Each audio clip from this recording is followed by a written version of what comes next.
Teenage pregnancy, juvenile delinquency, drink and drug addiction, parents who seemingly would rather spend their last few quid on themselves than on their kids. I mean, if you listen to that, you would think that we as a society are breaking down. Modern day Britain, the ugly face. But it hasn't always been that way, surely. I mean, there was a time when you could walk down the streets and feel safe, not worry that you would perhaps be attacked by a gang or a drug-crazed person needing money for a fix. We can all look back and think, was it different in years gone by?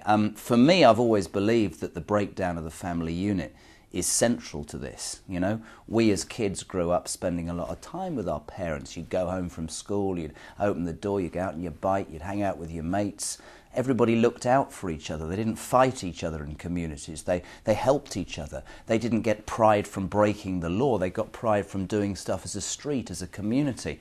This book is going to take specific examples from the Jeremy Kyle show and show how people's lives have ended up perhaps in turmoil because of the breakdown of relationships, maybe how they could have avoided those problems. Certainly we'll show how with the help of the aftercare service they've moved their lives forward. We'll add to the mix the things that have happened to me in my life. I don't have experience of everything that I've seen on the show.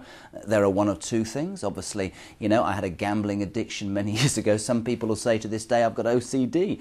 But at the end of the day, what we've tried to do is allow people to come on and talk about what they've been through and give them the tools with the aftercare team who have been brilliant and taught me so much about how you can cope, how you can face things head on. And it is important because what's the option? What's the alternative? We just say, well, we're just going to descend into a life of crime and people are going to drink and take drugs and there'll be no respect. It is about family. It is about respect. There are moral and social issues that need to be really confronted head on. And I hope that this book will just be a small part of showing people that that is possible.